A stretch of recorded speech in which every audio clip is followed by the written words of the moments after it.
नमस्कार मित्रांनो, प्रश्न क्रमांक 101.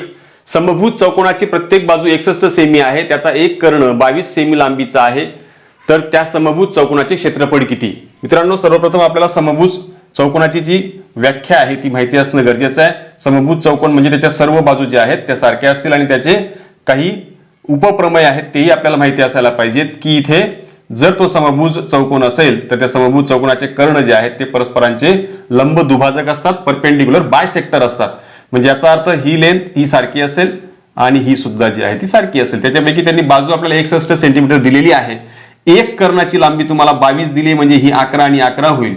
म्हणजे याच्यावरून आपल्याला हा राईट अँगल ट्रायंगल मिळतो. समजा आपण याला AOB असं मानलं तर या ठिकाणी तुम्हाला त्रिकोण AOB मध्ये पायथागोरस थेरम जर आपण अप्लाय केला या ठिकाणी तर कर्णाचा वर्ग म्हणजे 61 वर्ग बरोबर एका बाजूचा वर्ग अधिक दुसऱ्या बाजूचा वर्ग म्हणजे AO वर्ग अधिक BO याचा वर्ग असं आपल्याला लिहिता येईल. 61 चा वर्ग जो आहे तो 3721 हा वर्ग आहे. AO 11 चा वर्ग अधिक आणि हा BO वर्ग. जर आपल्याला BO चा वर्ग काढायचा असेल तर 3721 मधून आपल्याला वजा करायला लागतील 11 चा वर्ग 121 होतो आणि ही वजाबाकी केल्यावर आपल्याला मिळत आहे 3600 3600 आणि यावरून आपल्याला BO जो आहे वर्गमूळ काढल्यावर मिळत आहे 60.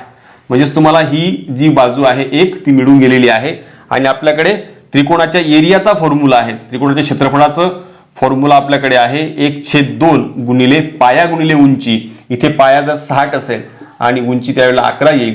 याला जर आपण भाग दिला हा 30, 3 दुणे 6 30 गुणिले 11 होईल. 11 त्रिक 33 330 तुम्हाला एकाच त्रिकोणाचं जे आहे ते क्षेत्रफळ मिळालेलं आहे. आणि असे टोटल 4 त्रिकोण त्या ठिकाणी आहेत. चारही त्रिकोणांची जर आपण बेरीज केली तर याला आपल्याला 4 ने गुणावं लागेल. म्हणजेच तुम्हाला पूर्ण त्या चौकोनाचा जो एरिया आहे क्षेत्रफळ आहे त्या चौकोनाचं समभुज चौकोनाचं ते मिळणार. म्हणजेच 330 गुणिले 4 केलं तर या ठिकाणी आपल्याला मिळतं आहे 400 4 त्रिक 12 हातच्याला 1 4 त्रिक 12 आणि 13 1320 सेंटीमीटर. आणि हा आपला अचूक पर्याय जो आहे तो पर्याय क्रमांक 3 जो आहे तो आपला अचूक पर्याय आहे.